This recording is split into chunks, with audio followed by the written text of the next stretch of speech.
Assign all dulu ya. Assign all ini, server Proctor ini itu wajib menggunakan UPS ya.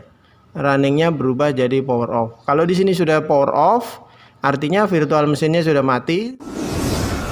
Assalamualaikum warahmatullahi wabarakatuh. Teman-teman, berikut langkah-langkah menjalankan menu-menu komputer Proctor pada pelaksanaan OSNK tahun 2023 ya. Silakan teman-teman menjalankan CBT Sync. Selanjutnya masukkan user ID dan password, kemudian login atau submit sampai tampil status aktif ya, status aktif. Kalau sudah aktif ini artinya CBT Sync siap untuk digunakan pada simulasi OSNK atau pada pelaksanaan OSNK nanti ya. Ini sudah dipastikan aktif. Langkah pertama yang teman-teman harus lakukan, silakan teman-teman masuk di status tes. Klik status tes. Kemudian selanjutnya di sini untuk simulasi itu ada satu pilihan. Kalau untuk pelaksanaan nanti itu ada dua pilihan ya. Untuk simulasi ada satu pilihan. Jadi langsung aja dipilih yang ini. Jadi OSNK 2023 SIM, artinya Olimpiade Sains Nasional Tingkat Kabupaten tahun 2023 simulasi. Silahkan diklik. Kemudian kelompoknya pilih satu ya teman-teman. Selanjutnya simpan semua.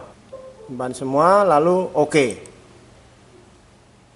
Ya, sudah berhasil disimpan dengan adanya notifikasi di atas. Jadi aktif tes dan kelompok berhasil disimpan. Kemudian kita lanjut ke kelompok tes teman-teman ya. Kelompok tes. Ya, ini kelompok tes teman-teman.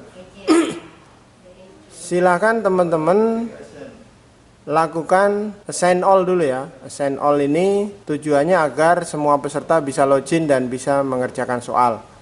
Jadi teman-teman, sebelum ini selesai dilakukan, diminta agar peserta tes jangan login dulu ya. Jadi peserta tes jangan login dulu, tapi di kliennya itu muncul menu login. Tapi peserta tes jangan login dulu sebelum Proctornya menyelesaikan tahapan ini ya. Jadi setelah muncul pesertanya, selanjutnya klik assign all atau menyetujui semua gitu ya. Nah, setelah tercentang, selanjutnya tekan save change untuk menyimpan perubahan ya. Kita save change sampai dia gelap begini. Jadi kalau kita arahkan ke bawah atau ke atas dia sudah gelap. Itu artinya sudah tersimpan. Ya, sudah tersimpan. Selanjutnya kita masuk lagi ke status tes. Masuk ke status tes, lalu kita simpan semua lagi. Oke. Kalau sudah waktunya simpan semua tetap tidak muncul tokennya, silakan teman-teman klik logout ini ya, logout, kemudian login ulang. Setelah itu simpan semua lagi. Selanjutnya akan muncul token. Nah, kalau sudah muncul token seperti ini, dipersilahkan untuk peserta tes bisa melakukan login dan bisa mengerjakan soal. Tahapan selanjutnya, setelah proses login berhasil, biasanya ada yang trouble di klien ya. Tapi kita berharap nggak ada trouble ya. Kalau ada yang trouble di klien, maka langkah yang harus kita lakukan, kita masuk di reset login peserta. Klik saja menu ini, kemudian nanti peserta yang bermasalah itu di reset, loginnya di reset, lalu di kliennya itu peserta diminta untuk login kembali. Untuk kasus seperti ini, biasanya peserta yang sudah mengerjakan soal, misalnya dapat 20 nomor, tiba-tiba trouble, kemudian Proctor melakukan reset login peserta, selanjutnya peserta login kembali, maka soal yang sudah dikerjakan 20 nomor tadi itu masih ada, jadi tidak terhapus atau tidak hilang. Jadi tinggal dilanjutkan oleh peserta untuk nomor soal setelah nomor 20. Seperti itu. Baik Bapak Ibu, ini seluruh peserta telah menyelesaikan pekerjaannya, ditandai dengan statusnya. Di sini tulisannya adalah selesai warna hijau ya. Nah, langkah selanjutnya yang harus kita lakukan adalah kita mengecek status peserta di sini ya. Apakah benar-benar sudah selesai semua. Ini yang mengikuti tes hari ini adalah 30 peserta. semuanya belum terupload. Nanti kita akan upload, tapi kita pastikan dulu sebelum kita upload di status peserta ya. Kita klik di sini. Nah, ini pesertanya semuanya sudah terlihat di sini. Kita scroll ke bawah ya Bapak Ibu. Ya, semuanya sudah statusnya selesai ini di sebelah kanan ya. Selanjutnya kita akan pilih peserta. Jadi jangan dicentang satu-satu, tapi dipilih yang paling atas ini. Sehingga nanti tercentang semua. Jadi kita klik seperti ini Bapak Ibu ya. Kita klik sampai semuanya tercentang. Nah, setelah itu tahapan yang harus kita lakukan adalah upload ya. Kita upload. Karena ini tesnya adalah semi online, maka kita harus upload. Kalau online secara otomatis jawabannya akan terkirim ke server pusat. Kalau ini jawabannya terkirim ke server lokal, sehingga server lokal harus melakukan upload hasil ya. Kita tunggu sampai proses upload semua peserta berhasil. Baik teman-teman, ini sudah berhasil diupload ya. Berhasil diupload, ditandai dengan status di sini. Ini terupload ini ya, terupload. Kemudian di sini ada notifikasi warna hijau, upload peserta berhasil. 31 data terupload, 31 data siswa sudah terupload.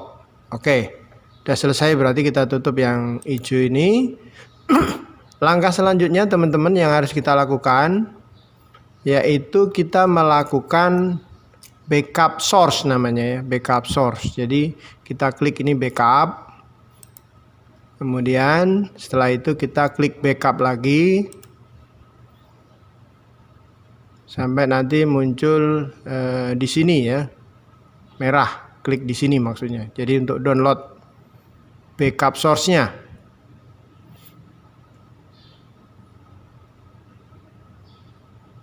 Ini untuk pelaksanaan Bapak Ibu ya, karena pelaksanaannya itu ada 2 hari.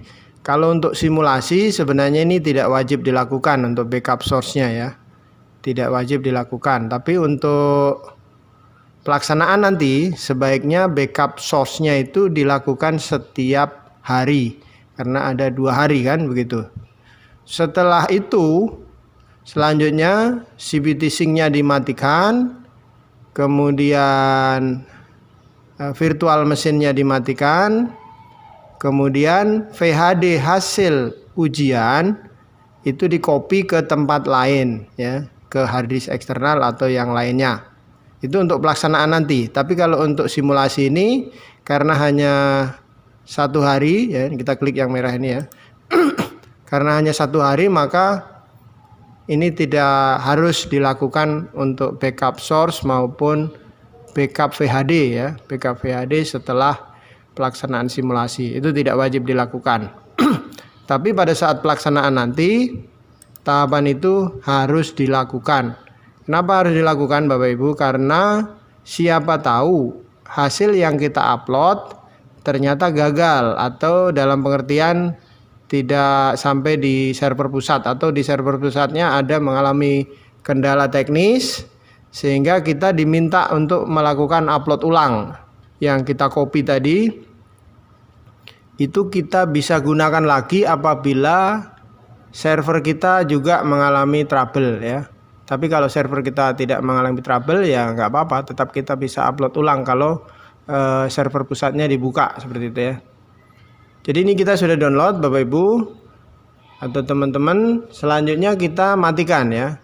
Cara mematikan, di atas ini kan ada tampilan 1 dan ada tampilan 2 ya. Saya naikkan dulu ya. Di atas ini ada tampilan 1, tampilan 1 dan 2, tampilan 2. Jadi ini tampilan 2. Ini tampilan 1 dan 2. Ini tampilan 1. Bapak Ibu bisa klik tampilan 1 dan 2 atau tampilan 1 saja. Kalau tampilan 1 dan 2 sama aja. Yang di sini virtual machine, yang di sini CBT Sync-nya. Silakan teman-teman untuk klik ACP shutdown ya, ACP shutdown sampai keterangan di bawah di sini. Nanti yang runningnya ini akan berubah jadi power off ya. runningnya berubah jadi power off. Kalau di sini sudah power off, artinya virtual mesinnya sudah mati. Bapak Ibu bisa silang yang besar di atas ini ya, di paling atas ini ada silang. Silakan diklik silang. Sampai nanti di bawah itu ada notifikasi shutdown gitu ya. Shutdown artinya kita matikan ya. CBT sync-nya kita matikan.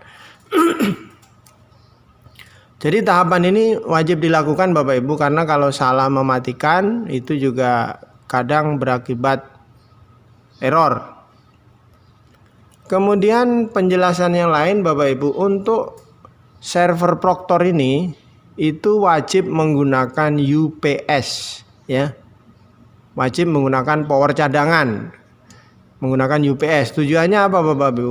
Jika tiba-tiba listrik dari PLN itu padam, maka masih ada cadangan untuk melakukan reset semua peserta Bapak Ibu. Jadi semua peserta sebelum komputer Proctor dimatikan harus di reset login semua pesertanya dulu, agar nanti pada saat listrik dinyalakan lagi mereka masih bisa melanjutkan soal yang tadi ditinggalkan.